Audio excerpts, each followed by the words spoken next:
In a previous video segment, I talked about the importance of good questioning. Now, good questioning is very important in case teaching, but it's also a great tool to use in most types of teaching situations. So don't see good questioning as just generic to case teaching, but it's certainly a particularly relevant and necessary skill when working with cases.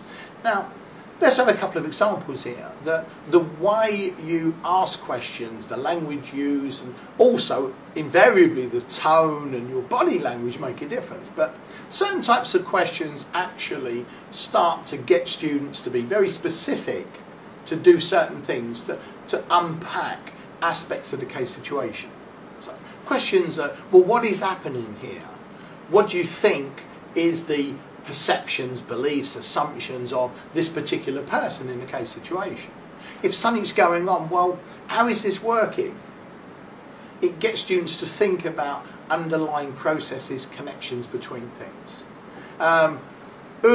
Type questions focus attention on what particular character is involved in the case. And then we might then say, well, okay, if it's this person, what are they doing specifically? What assumptions are they making? How is this impacting on another aspect of the scenario? So what new questions are good organising question formats? Another good strategy is to specifically cue certain types of thinking when asking questions. For example, if I want students to start looking at connections between things, I might say, well, let's analyse the relationship between this part of a system and that part of a system, or this character and that character, and it gets students to see connections.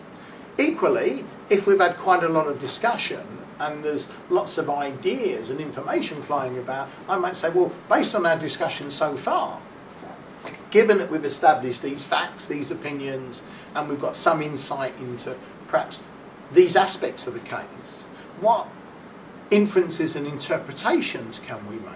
So we're trying to get students mentally to bring information together, to get a big picture, so that they can start to see different interpretations of it.